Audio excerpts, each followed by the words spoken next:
بسم اللہ الرحمن الرحیم۔ السلام علیکم ورحمۃ اللہ وبرکاتہ۔ موجودہ زمین پر سب سے پہلے انسان کا وجود کس طرح سے ہوا؟ کیا انسان بندر سے بنا یا روئے زمین پر انسان سے پہلے کوئی اور مخلوق آباد تھی؟ یہ تذکرہ ہے سیدنا آدم علیہ السلام کا۔ موجودہ زمین کے سب سے پہلے انسان اور پہلے نبی و رسول ہیں۔ قرآن حکیم اور صحیح احادیث اس بارے میں خاموش ہیں کہ سیدنا آدم علیہ السلام سے پہلے اس زمین پر اور بھی کوئی مخلوق آباد تھی یا نہیں۔ اگرچہ سیدنا آدم علیہ السلام سے پہلے جنات کی پیدائش ہو چکی تھی اور اللہ کے ملائکہ ان سے بھی پہلے وجود میں آ چکے تھے، لیکن یہ وضاحت نہیں ملتی کہ موجودہ زمین ان مخلوقات کا مسکن رہی ہو۔ اللہ تعالیٰ نے اپنے بندوں کے لیے وہی باتیں بیان کی ہیں جو بندوں کی ہدایت و اصلاح کے لیے ضروری تھیں۔ ایسی بحث و تحقیقات سے احتراز فرمایا ہے جن میں نہ ان کی دنیا کا نفع ہے نہ آخرت کا۔ اس لیے ہمیں بھی ایسے ہی کاموں کی طرف توجہ دینی چاہیے جو ہمارے لیے فائدہ مند ہو۔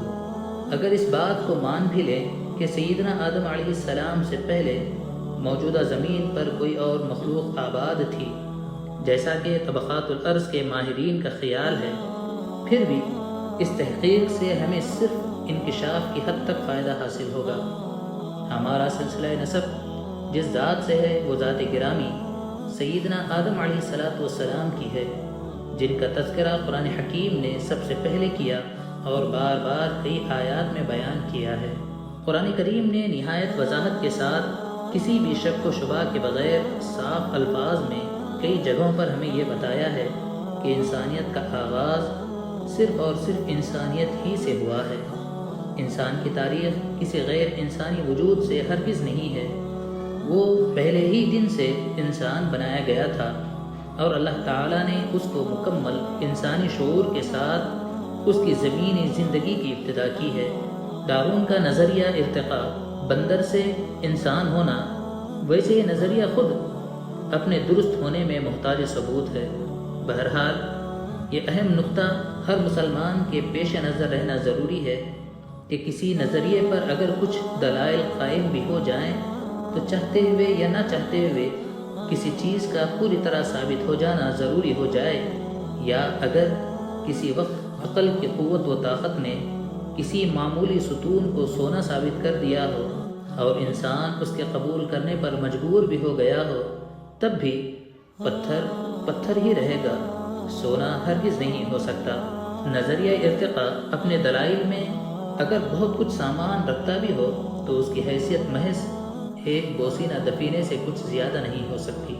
حضرت آدم علیہ السلام کا تذکرہ قرآن حکیم کی 11 صورتوں میں ملتا ہے اور آپ کا اسم گرامی 25 مرتبہ آیا ہے، اور ہر مرتبہ کسی نہ کسی لطیف عنوان کے ضمن میں لایا گیا ہے۔ اللہ تعالیٰ نے حضرت آدم علیہ السلام کو اپنی قدرت خاص سے ایسی مٹی سے پیدا کیا جو سخت اور کھنکھنانے کی صفت رکھتی تھی۔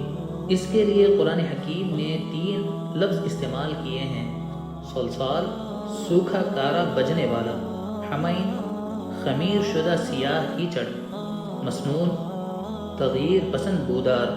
ان مختلف الصفات مٹی کا خوبصورت پتلا بنایا، پھر اس میں روح داخل کی۔ سورہ حجر میں ان اوصاف کا ذکر آیا ہے۔ اور یاد کرو اس موقع کو جب تمہارے رب نے فرشتوں سے کہا کہ میں خمیر شدہ مٹی کے سوکھے گارے سے آدم کا پتلا بنایا، یعنی اول گارے کو خوب خمیر کیا، اس میں بو آنے لگی، پھر وہ خشک ہو گیا اور خشک ہونے سے کھن کھن بولنے لگا، جیسے کہ مٹی کا برتن ٹھونک مارنے سے بجا کرتا ہے۔ پھر اس خشک گارے سے آدم کا پتلا بنایا گیا۔ انسان یعنی حضرت آدم علیہ السلام کی پیدائش کی حقیقت جس طرح قرآن حکیم نے بیان کی ہے، مٹی کے سوکھے گارے سے ایک بشر پیدا کر رہا ہوں، نوع انسانی کی تاریخ کا یہ وہ نادر باب ہے جسے معلوم ہونے کا کوئی دوسرا ذریعہ انسان کو میسر ہو ہی نہیں سکتا۔ تخلیق انسانی کے اس آغاز کو تفصیلی کیفیات کے ساتھ جس طرح عام انسان پیدا ہوا کرتا ہے سمجھنا انسانی عقل سے بالاتر ہے، کیونکہ حضرت آدم علیہ السلام اس طرح پیدا نہیں ہوئے۔ اللہ تعالیٰ نے ان کی پیدائش کے مضمون میں واضح طور پر یہ کہا ہے کہ میں نے انہیں اپنی قدرت خاص سے پیدا کیا ہے۔ ان کے پیدائش کے وہ اسباب نہیں ہیں جو عام انسانوں کے لیے ضروری ہوتے ہیں، بلکہ اپنے قدرت خاص سے انہیں بنایا ہے۔ اس خصوصیت کو اس طرح بیان کیا گیا ہے: اے ابلیس، تجھ کو کس بات نے روکا کہ تو سجدہ کرے اس مخلوق کو جس کو میں نے اپنے ہاتھوں سے بنایا ہے؟ اس کو سمجھنا انسانی عقل سے بالاتر ہے، اس لیے ہم اس حقیقت کا پوری طرح ادراک نہیں کر سکتے کہ مواد ارضی سے بشر کس طرح بنایا گیا اور اس کی صورت گری کیوں کر ہوئی۔ اس لیے ہم انسان کی تخلیق کے بارے میں اس سے زیادہ اور کچھ نہیں کہہ سکتے۔ الغرض، حضرت آدم علیہ السلام کو ان مختلف صفات مٹی سے ایک خوبصورت پتلا بنایا گیا اور اس میں روح داخل کی گئی تو وہ گوشت پوست کے انسان ہو گئے اور عقل و ہوش، قوت و ارادہ، دیکھنے، بولنے، سننے، سمجھنے، چلنے پھرنے کے اوصاف کے حامل بن گئے۔ حضرت آدم علیہ السلام جب مکمل انسانی لباس اختیار کر چکے تو فرشتوں کو حکم ہوا کہ آدم کو سجدہ کریں۔ تمام فرشتوں نے بلا توقف تعمیل کی۔ ابلیس جو جنات کی قسم میں سے تھا اور تعلیم و تربیت کے لیے فرشتوں میں رکھا گیا تھا، غرور و تکبر سے انکار کیا اور اپنی برتری کا اظہار کیا۔ اس پر اللہ تعالیٰ نے ذلت و خواری کے ساتھ اس کو زمین پر اتار دیا۔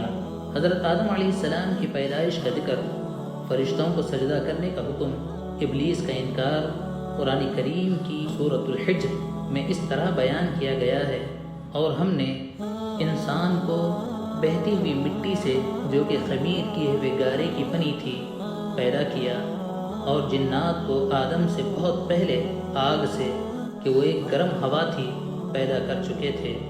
اور وہ وقت یاد کرنے کے قابل ہے جب آپ کے رب نے ملائکہ سے کہا کہ میں ایک بشر کو بجتی ہوئی مٹی سے جو کہ خمیر کیے ہوئے گارے کی بنی ہوگی پیدا کرنے والا ہوں۔ سو جب میں اس کو پورا بنا چکوں اور اس میں اپنی مخلوق روح سے کچھ پھونک دوں تو تم سب اس کے آگے سجدے میں گر پڑنا۔ چنانچہ تمام فرشتوں نے سجدہ کیا سوائے ابلیس کے۔ اس نے سجدہ کرنے والوں کا ساتھ دینے سے انکار کیا۔ اللہ تعالیٰ نے پوچھا: ابلیس، تجھے کیا ہوا کہ تو نے سجدہ کرنے والوں کا ساتھ نہ دیا؟ تو وہ کہنے لگا کہ میں ایسا نہیں ہوں کہ بشر کو سجدہ کروں جس کو آپ نے بہتی ہوئی مٹی سے جو کہ سڑے ہوئے گارے سے بنی ہے پیدا کیا ہے۔ سورہ اعراف میں اس طرح تفصیل ملتی ہے۔ اللہ تعالیٰ نے فرمایا: کس بات نے تجھ کو سجدہ کرنے سے منع کیا جبکہ میں نے تجھ کو حکم دیا تھا؟ شیطان نے کہا: اس بات نے کہ میں آدم سے بہتر ہوں، تو نے مجھے آگ سے پیدا کیا اور آدم کو مٹی سے۔ اللہ نے فرمایا: تو یہاں سے نیچے اتر، تجھے حق نہیں ہے کہ یہاں بڑائی کا گھمنڈ کرے، نکل جا، در حقیقت تو ان لوگوں میں سے ہے جو خود اپنی ذلت چاہتے ہیں۔ بہتر خطا کار وہ ہے جو فوری توبہ کر لے۔ ابلیس کے جواب سے معلوم ہوتا ہے کہ اس کا انکار کرنا بھول یا غفلت کا نتیجہ نہیں تھا، دیدہ و دانستہ جرم کا ارتکاب کیا تھا۔ جرم کی پاداش میں جنت سے اتر جانے کا غضبناک حکم سن کر توبہ و ندامت کے بجائے اللہ تعالیٰ سے استدعا کرنے لگا کہ قیامت تک میری عمر دراز کر دی جائے اور مجھے ایسی طاقت و قدرت دے دی جائے کہ اولاد آدم کو ہر طور و طریقے سے گمراہ کر سکوں۔ اللہ تعالیٰ سے علم و حکمت کا بھی یہی فیصلہ تھا کہ بنی آدم کی آزمائش کے لیے اس کو لمبی مہلت دی جائے۔ چنانچہ اس کی یہ درخواست منظور کر لی گئی۔ نہ صرف اس کو حیات طویل دے دی گئی بلکہ اس کو وہ اسباب و ذرائع بھی مہیا کر دیے گئے جو انسانوں کو گمراہ کرنے کے لیے درکار تھے۔ اس موقع پر اس نے پھر ایک اور مرتبہ اپنی فطرت کا مظاہرہ کیا، کہنے لگا: اب جب کہ تو نے مجھے اپنے دربار سے نکال دیا ہے تو جس آدمی کی بدولت یہ رسوائی نصیب ہوئی، میں بنی آدم کی اولاد کو ذلیل و رسوا کر کے رہوں گا اور ان کے ہر چار جانب ہو کر گمراہ کرنے میں کوئی کسر نہیں چھوڑوں گا اور ان کی اکثریت کو ناشکر گزار بنا دوں گا۔ پھر شاید کچھ ہوش میں آ کر کہنے لگا: البتہ تیرے مخلص بندے میرے تسلط سے باہر رہیں گے۔ اللہ تعالیٰ نے بھی بے نیازی سے جواب دیا، مجھ کو اس کی کیا پرواہ ہے، میرا قانون مکافات اپنی جگہ اٹل رہے گا۔ جو انسان جب بھی مجھ سے روگردانی کر کے تیری پیروی کرے گا وہ تیرے ساتھ جہنم کا سزاوار ہوگا اور ہمیشہ کی لعنت کا مستحق ہوگا۔